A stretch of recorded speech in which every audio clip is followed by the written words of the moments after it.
السلام عليكم. عادل الرحموني مدير موقع ماتش بريس من المغرب. وليد ركراكي اولا هنيئا لكم على هذا العرض القيم، لان اليوم شفنا بطل العالم ينهار امام المنتخب المغربي اللي قدم عرض خاصه الشوط الثاني، لولا بعض الاخطاء اللي في التغطيه اللي ما كانتش اللي تثبتنا في تسجيل الهدف. اليوم شفنا وليد ركراكي خرج على النمط السابق انه كان ما كتكونش عنده نسبه امتلاك الكره وكيفوز. اليوم كانت عنده نسبه امتلاك الكره وكانت السيطره مطلقه وكنا قريبين من التسجيل. شنو هو السبب التغيير؟ Non, si j'ai des regrets sur ce match, c'est surtout le début de match. C'est d'avoir encaissé ce but rapidement, qui a donné encore plus de certitude à l'équipe de France pour rester dans son schéma. On avait dit que s'ils nous laisseraient le ballon, on le prendrait. Ils nous l'ont laissé, mais on a fait trop d'erreurs techniques à ce niveau-là pour pouvoir, en tout cas en première mi-temps, leur poser des problèmes. En deuxième mi-temps, on a été un peu plus, on va dire, adroit. On a moins perdu de ballon, on leur a posé des problèmes, on s'est créé beaucoup de situations. Mais on n'a pas été décisif dans les derniers 30 mètres. Malheureusement pour nous, on voulait marquer pour leur mettre le doute. Et après, avec une équipe comme la leur, avec les talents qu'ils ont offensivement, on sait qu'on peut être puni à tout moment. Et c'est ce qui s'est passé sur le deuxième but. Le deuxième but, il nous a un peu cassé les jambes, mais on est resté debout. On a essayé d'aller jusqu'au bout pour marquer ce but qui pouvait nous faire espérer. Mais félicitations à l'équipe de France. Je l'avais dit avant le match que c'était une grande équipe. Avec peu de choses, ils sont capables de gagner. Mais où je suis content, c'est que sur l'impact dans le rythme, malgré les blessés, malgré la fatigue, on nous promettait d'être fatigués, mais les joueurs au moins ils ont donné le maximum. Et je pense qu'on les a fait douter par moments. Et déjà ça pour nous c'est extraordinaire. Après, pour anticiper un peu les questions, sur une compétition comme la Coupe du Monde de très très haut niveau, pour essayer d'aller la gagner, je pense que la marche a été un tout petit peu trop haute pour nous. Pas en termes de qualité, pas en termes de tactique, c'était plus athlétique, plus physique. On a eu trop de blessures, trop de joueurs qui ont joué à pratiquement 60-80% depuis le début de la compétition. Et avec tout ça, on fait quand même demi-finaliste. Donc d'abord, je veux féliciter l'équipe de France d'abord, leur dire bravo. Et maintenant, on va être derrière eux.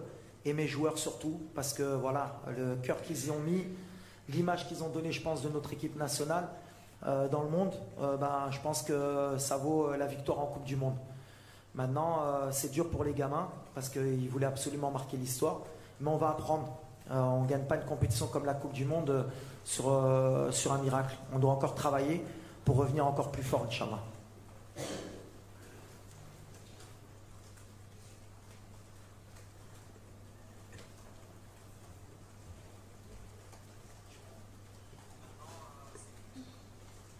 Hi, I'm Marlon from NRK. I was wondering, you're going to play the third place match, the bronze medal match now. How big is your motivation to play a match like that, and will you consider to rest some of your best players?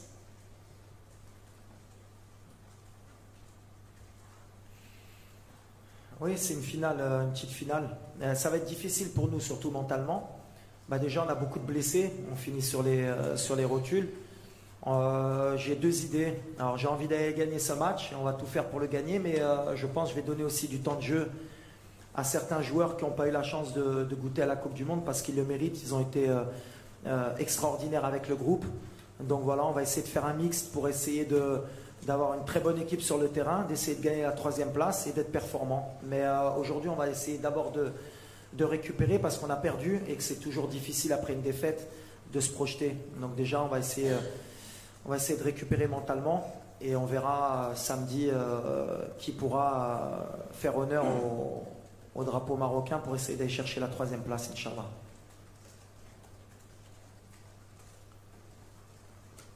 Oui, donc, in the middle here, please.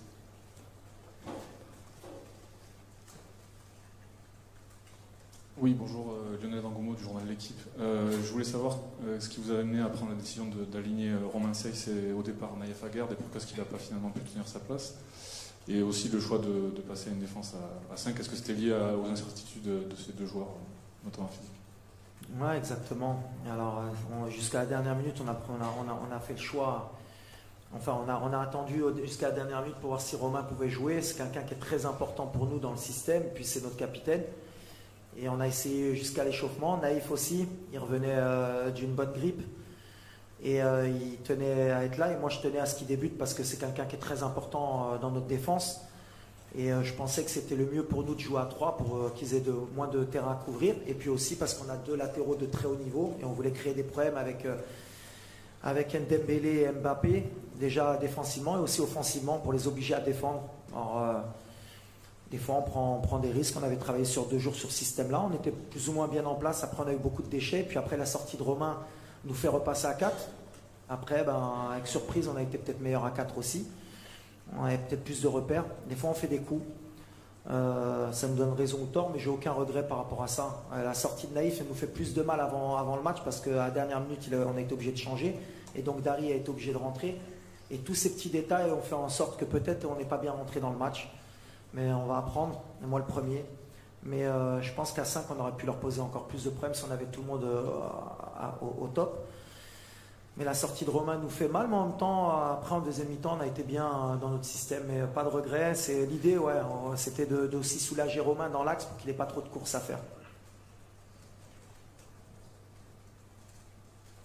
Bonsoir, Dominique Serac du Parisien, bravo pour votre parcours. Vous avez dit on sera derrière l'équipe de France. Comment vous voyez cette finale France-Argentine, vous ? Je la vois équilibrée. Après, 2 manières de voir le match. L'Argentine a repris confiance. Ils ont un Messi qui est au top, mais je pense que c'est un match qui va leur aller. Ils défendent très bien. Didier a fait un super boulot. Ils savent ce qu'ils veulent faire. Ils acceptent justement ce que nous, on n'a pas accepté aujourd'hui. C'est-à-dire on a repris le ballon et ils nous ont fait mal sur les pertes de balles. Et la France sait très bien le faire. Ils ont beaucoup plus d'expérience. Je pense qu'avec des joueurs aussi rapides, avec les joueurs de talent, avec la profondeur de banc, ça va être bon du 50-50. Mais la France peut faire un doublé historique. Et quand on voit ce que fait la France depuis les 20 dernières années, on peut dire qu'aujourd'hui, c'est le pays le meilleur au monde en termes de football. Et moi, je suis fier parce que aussi j'ai grandi en France et de faire partie de cette école. Et aujourd'hui, des fois, on critique le football français, on critique les coachs français, mais la réalité, c'est qu'au haut niveau, les joueurs français, c'est les meilleurs. Et l'équipe nationale, c'est la meilleure aujourd'hui. Maintenant, une finale, c'est toujours du 50-50. Messi, il sait que c'est sa dernière aussi chance de gagner la Coupe du Monde.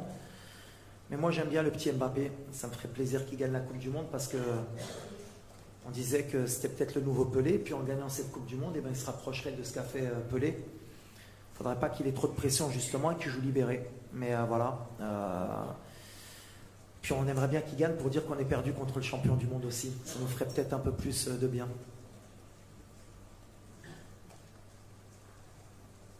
Ahmed Talal, le CTV. Coach, après cet exploit, on va dire un exploit historique durant cette Coupe du Monde, est-ce que votre prochain objectif sera la prochaine CAN? Merci.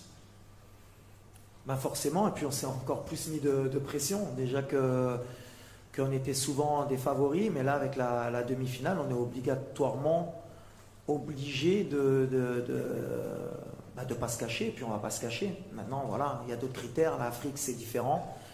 On va être attendu, mais on a 1 an pour se préparer. Déjà, je pense qu'on va mettre un peu de temps pour digérer cette compétition. Heureusement que le prochain rassemblement, c'est en mars.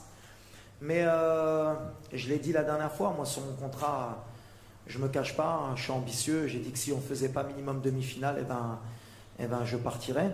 Et c'est comme ça qu'il faudra faire. Mais ouais, on va y aller pour la gagner. Mais attention, il y a des clients en Afrique aujourd'hui.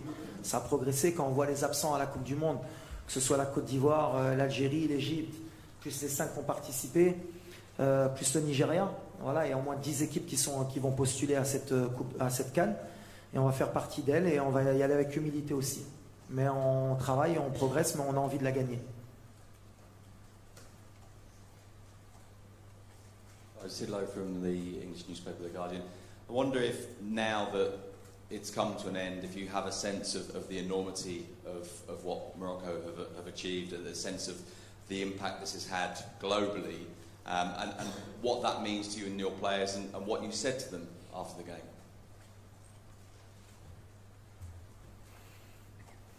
Bon, on sentait quand même avant qu'on avait fait un exploit, parce qu'aujourd'hui, on est dans un monde de communication qui est important, donc via les réseaux sociaux, via la télé, via tous les images qu'on nous a envoyées, on a bien compris que déjà dans notre pays, tout le monde était fier de nous. On On est déçus pour le peuple marocain aujourd'hui parce qu'on voulait les faire rêver jusqu'au bout. Maintenant, on va digérer aussi parce que, en fait, c'est compliqué. On est heureux d'avoir fait ce parcours, mais on sent qu'on n'était pas non plus aussi loin d'un très grand exploit. Mais ces petits détails qui font qu'on peut être champion du monde, aujourd'hui, on l'a quand même ressenti que les petits détails sont très importants. La profondeur de banc, arriver à 100% en demi-finale, c'est ce qu'on n'a pas su faire. Après, ce que j'ai dit aux joueurs, c'est que j'étais fier d'eux, que Sa Majesté aussi était fier d'eux, le peuple marocain était fier d'eux, et je pense que le monde est fier d'avoir vu une équipe du Maroc comme celle-là, parce qu'on a joué avec notre cœur, on n'a pas démérité, et on s'est battu jusqu'au bout, et c'est les valeurs du football qu'on voulait partager. Et on a, je pense, non seulement donné une belle image du Maroc, mais une belle image du football africain. Et ça, c'était important pour nous aussi, parce qu'on était déjà un représentant de notre pays, mais de notre continent. Et aujourd'hui, je pense que voilà, je ne pouvais pas dire qu'on va être respecté plus que ça, parce qu'on était respecté, mais au moins on a montré qu'on pouvait être au niveau dans ces compétitions, et ça c'est merveilleux. Mais il faudra confirmer.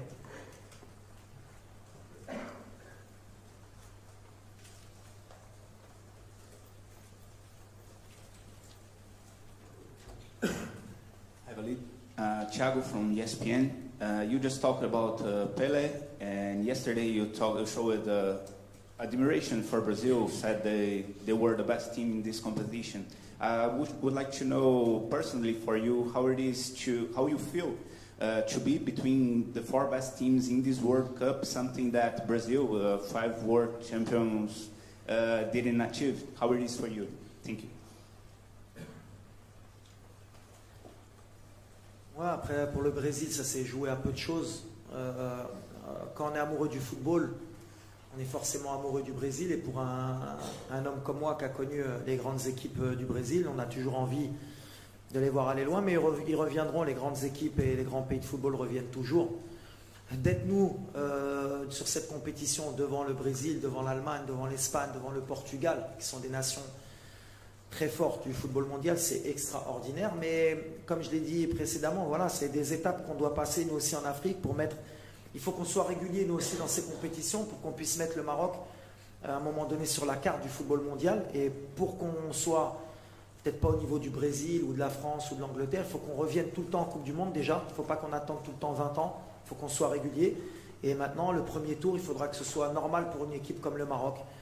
Mais c'est une étape, et j'espère que psychologiquement, ce parcours du Maroc va libérer beaucoup de pays africains, et va libérer aussi beaucoup de jeunes africains qu'on est capable de rivaliser avec des pays comme le Brésil, comme la France, comme l'Angleterre, et que nous aussi on peut progresser dans le monde du football. Mais il y a du travail encore, il ne faut pas non plus qu'on s'enflamme, parce que voilà, c'est qu'une compétition, il faudra qu'on soit régulier pour prouver que ce n'était pas un accident. Merci beaucoup. Merci. Merci beaucoup. Hein. Merci.